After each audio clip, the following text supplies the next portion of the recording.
Danny Flexen here for Seconds Out. Delighted to be joined at the Ben Davison Performance Centre by the man himself, Ben Davison. Ben, how you doing? Yeah, not bad, thanks, mate. You? I'm very good, thank you. Busy, stable, as always. I guess the biggest fight coming up, you probably see them all as the same sort of importance. Leigh Wood against Josh Warrington. I saw some comments from Josh this morning on Facebook, very respectful of Leigh. He said, he's going to try and rip his head off once the fight starts, but they had their face-off, or whatever they're calling, the gloves are off these days, and seemed to quite enjoy it, mutual respect there. Is that a good thing, to be dispassionate, to switch off a little bit, not have passion drive you too much? I just think, I think for some characters, it might have an impact on the fight, but I think for these two, we're under no illusions. Josh is a tenacious, nasty, spiteful piece of work. Once he gets in the ring, that is not going to change, never going to change.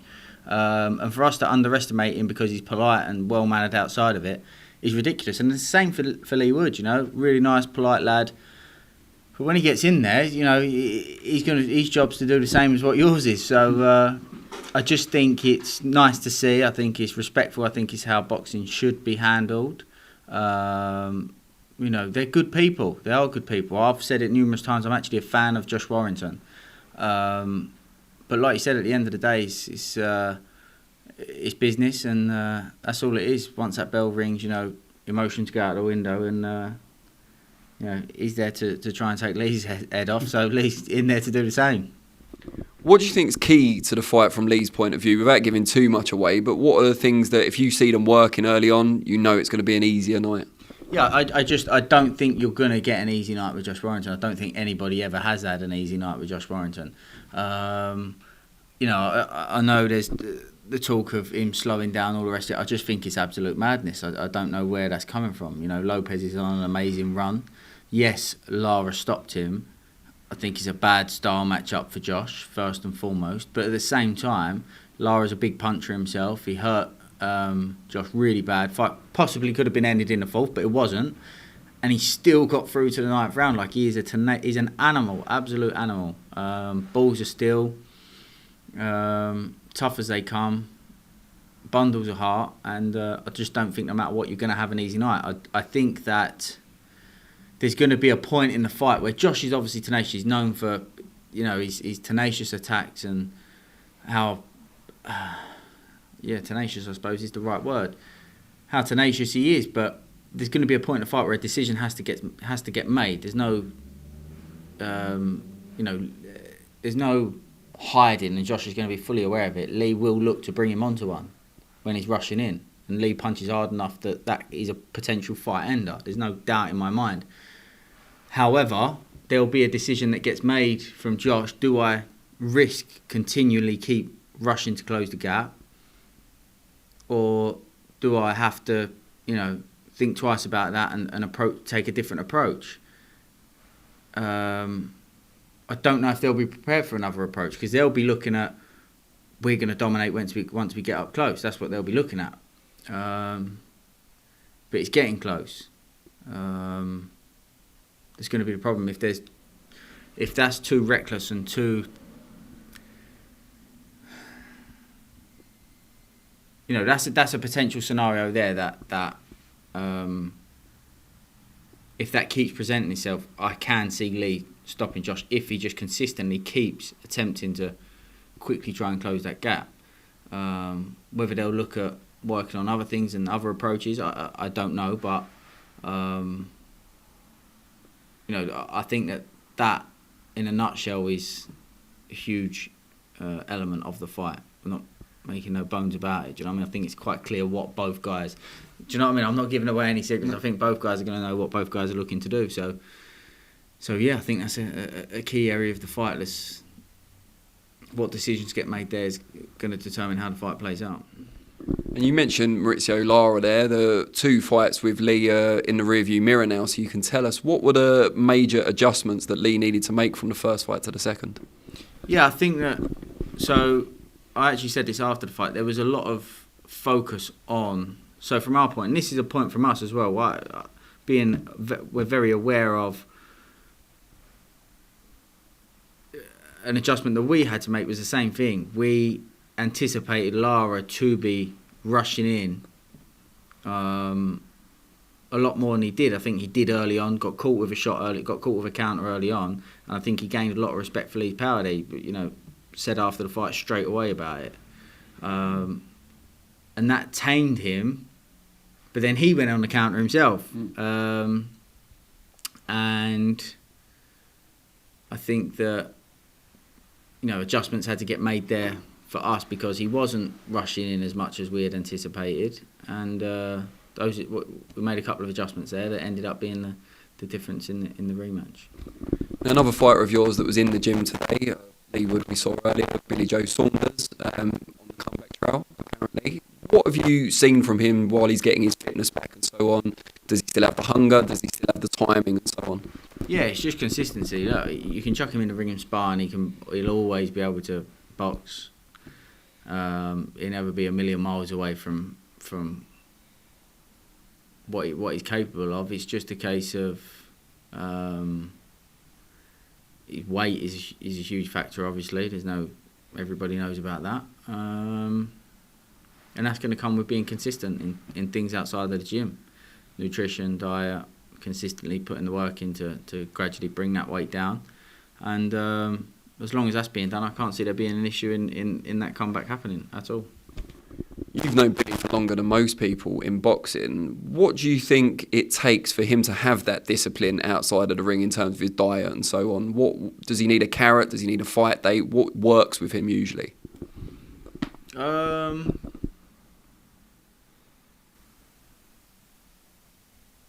think sometimes he's had a few different approaches before. I think his meals being done for him, that being taken care of. It sort of takes in the moment, I'll have to have that away, and I think that's the same for a lot of people and loads of fighters. Bodybuilders the same in nutrition, where once that's taken care of, you save yourself a lot of time, a lot easier to not have any mishaps, and like I said, I think if that's taken care of, it's a huge thing for him to be in the right direction. What level do you think he can reach in his kind of second coming in the sport? Can he approach the levels he was operating at previously? Yeah, I think there's potential. When I actually had this conversation with Tyson when he boxed Klitschko, I know there's a couple of years, maybe 4 years or something difference. When he boxed Klitschko, I actually said to him afterwards, you can be a better fighter than you was before. The experience that you gain fighting somebody like that is invaluable, sharing rounds like that. And I think that that could be a huge factor for Billy Joe. Plus, obviously, if he's to work with us in this period of his career, there'll be a lot more prep planning, game planning, a lot more, just a little bit more detail in terms of preparation, and I think that can be a huge factor as well. And as you mentioned about a diet and having the meals prepped for him, do you think having that sort of all-encompassing team around him, Lee Wiley and so on, Barry Smith, will help with that? It's a lot that he doesn't have to think about anymore. Yeah. The problem is, right, so yeah, 100% in terms of the boxing. Outside the gym, like, I'm not gonna sit by your side and stroke your leg. Yeah, do you know what I mean? I'm not like that. I just don't think I could go into the details that we do in terms of the boxing side of things and go into all of that side of things. I think that I genuinely wouldn't have the time. The extra time outside the gym that we have, not to say I don't put that work in, but we focus on, let's rewatch the sparring, let's go over some scenarios, let's look at a similar fight and see if we can pick out some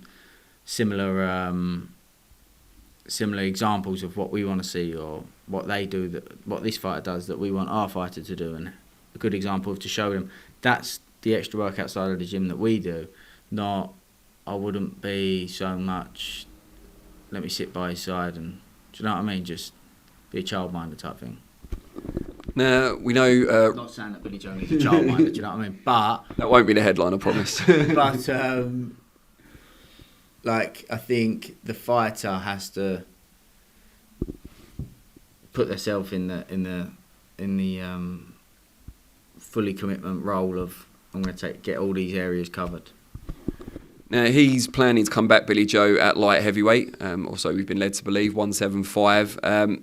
Current top people at the moment. No, that would most likely be at the start. I think he'd probably look to start to campaign at super middle. And then do all roads lead to a Canelo rematch because he does have all the belts? Potentially, yeah. I mean, I think that I don't think there's much argument to say that it was not a competitive fight. I don't think you'd find people that would say that. I know that Canelo's always wanted to box in the UK. I know that it's hard to match the American market with the UK market. But yeah, look, it's a way down the line. I think there's steps that need to be taken care of before that. But definitely, you know, it's something that all goes well. It's a fight that I would like to see happen and put Billy Joe in a position to have a proper shot. And talking of that fight and rematches generally, Billy Joe is often linked with a rematch with Chris Eubank Jr, of course, because it's the only, I guess, loss that Eubank Jr can avenge at this point with Groves retired. But now it looks like we're going to see Eubank Conor Benn, they're talking about it at the moment. What are your thoughts on that fight? Not from an in-ring perspective, although we'll get to that in a second, but just he's been cleared to fight, but not cleared by the board. He hasn't got a board licence at the moment, so it might have to be abroad. What do you make of all that going on in the background? We think Conor Benn may actually return this weekend. Is he? Well, possibly in Florida, yeah. Really? Yeah. No, it's not been announced? Not officially, no. Oh. What do I think about it? I don't really know. I mean, from my understanding, right, he got cleared. The problem is, right, if I talk the truth, people are like, oh, you know, you're defending. I'm not defending anybody. I'm just talking about how I perceive this situation. I do know Conor and I do know Tony as well. Maybe that might make me see things that other people might not see. But from my understanding is that he's been cleared.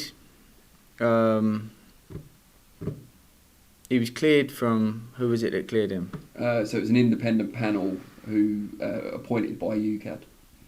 And they cleared him. And then the board are appealing that. They lifted his suspension, and then UCAD and the board are appealing that decision. Oh, UCAD also are appealing that decision.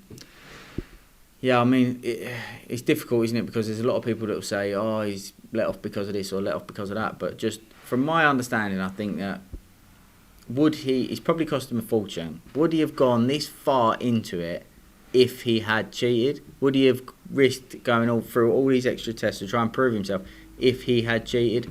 I don't know. I think that would be a crazy move, you know. I do know Conor, and I don't get the vibe that he's that kind of guy. That's no defence, obviously. Same with Tony. But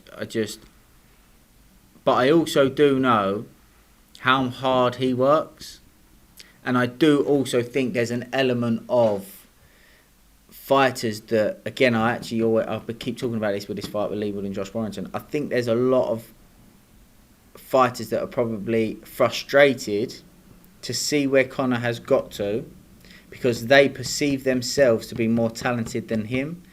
Originally, they would blame it on his name. Now they're blaming it on this drug situation.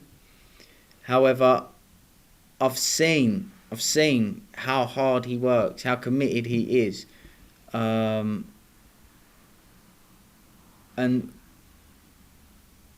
it's easy just to blame. He hasn't just got, I've got stronger, I've got quicker, I've got it. His boxing has improved. He has become a much better boxer as well. So that doesn't come from, do you know what I mean, taking this or taking that. So I don't know. I don't follow up the situation. I don't know. I didn't even know who had cleared him or lifted the ban or whatever it was that you said that it was. I don't follow it like that. I just, from my perspective, point one would be absolute fucking crazy move if you was to challenge all of these things if you had been cheating. Two, I know the guys, and I just don't. They don't seem like that. I don't think they are. And I've had conversations with him, obviously, about it, and I can see how emotional he is about it. I think that if you had actually taken something, I think there'd be an element of, oh, you know, you don't get that. There's actually the emotion of, I want to fight this. And I think that hasn't always been the best this is the first time really I'm actually talking about this, so I'm rambling on a little bit. But That's all right. that's the first time sorry, this is the first time. I think that the emotions that he wants to fight, I don't think that's always been the right move, the best move for him. I think it's sometimes put people on the back foot or frustrated people. But I just think you wouldn't approach it like that if you had been doing these things. So, and obviously, for years, I'm not just talking about as of late, for years, and I've actually had the conversation with him about this. I've seen how hard he works. I don't know if he still does, but he's working with Dan Lawrence, who's working with some of the fighters here. I know how in depth they are and how hard he works, and I think that it's so easy just to push that aside. And I think there is a lot of that. I don't want to use the word jealousy, but a lot of he's only got there because of that. Well, he's actually worked his fucking arse off as well, and for me, I believe him. As mad as some people may, I can only be honest. And talking about the in-ring aspect of it, he'd be jumping up 2 weight divisions to fight Chris Eubank Jr. at 160 pounds. Eubank Jr. arguably coming off the best win of his career as well, revenge over Liam Smith. How would you weigh that one up in the ring? I think Conor's dangerous. I think, I know middleweights that he's sparred, and they've all been like, you can't take it for granted with this. So he's always dangerous. I think Chris Eubank, like you say, I don't think there's any doubt that was his best performance of his career. I think that was a big one, really. I really do. I really get on with the Smith brothers as well. I really do like them. Got so much respect for them. So I wasn't happy to see Liam lose, but at the same time, I thought I've got so much respect for Chris Eubank. Everything that's gone on in this recent period of his life, I thought that showed so much character for him to go in there and perform the way that he performed. You're referring to obviously the defeat, the Conor Benn stuff, losing his brother as well, of course. Losing his brother, there's been a lot of bad publicity and a lot of stuff going on with his dad as well, who I've got so much respect for as well. And I think it's been like what a hard time for somebody, but to not only deal with that, to go do what he's done and perform the way he performed. And then the fight with Conor Benn, a fight that's been talked about for a long time. The fathers, legendary, fought each other twice. But it just seems like they're 2 different weight classes. Am I wrong, not to write off Conor Benn, but am I wrong to make him a fairly big outsider? I think based off of how Chris boxed, he's a weight. Don't forget, he's a weight class above Liam.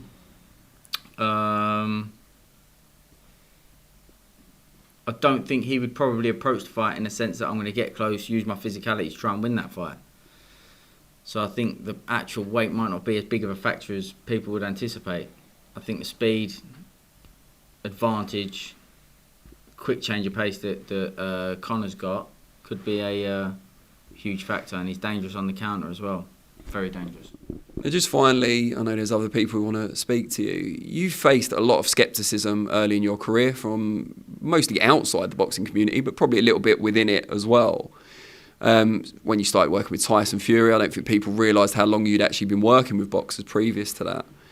But even now, having done what you've done with Leigh Wood, which most people agreed most improved fighter in the country, and other fighters to world titles, you still get a lot of criticism on social media, particularly. Boxercise Ben is often floated around. Yeah.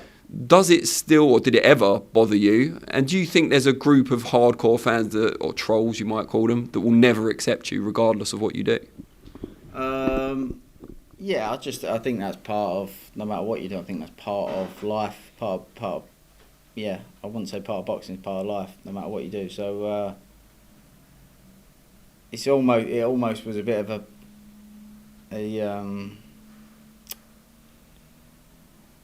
it's just like a herd of sheep. Let me follow that was funny. Let me follow that was funny. But let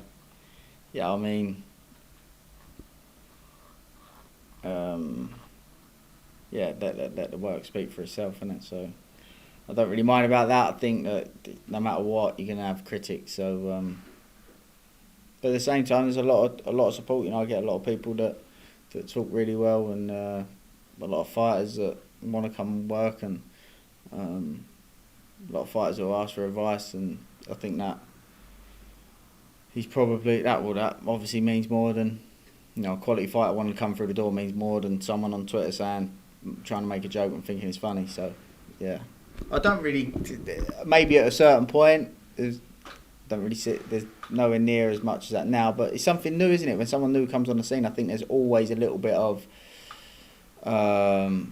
skepticism and all the rest of it. So, and I think the fact that we take a slightly different approach to the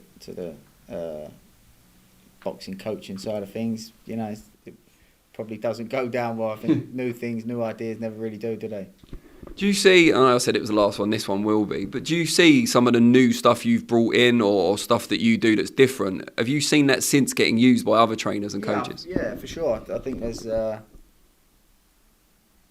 things that other coaches and fighters might see and go, you know, there's good fighters that come in here, quality fighters that will come down for sparring, and they will openly say, I try to watch everything I can and see and pick up, you know, certain things that we don't put out. I don't put out loads of coaching stuff. I'll put some stuff on YouTube that people can see, and sometimes I watch them and think, you know, might have said a little bit too much there, or, you know, I might put something out and I think people probably can't recognise what I mean in that situation.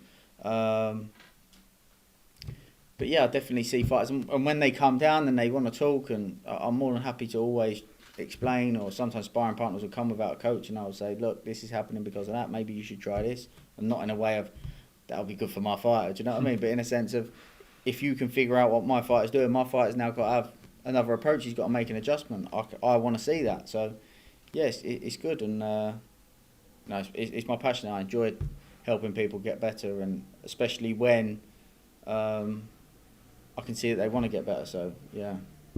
Well, this is my passion, so I really appreciate your time. No problem. Cheers, mate. Cheers, mate.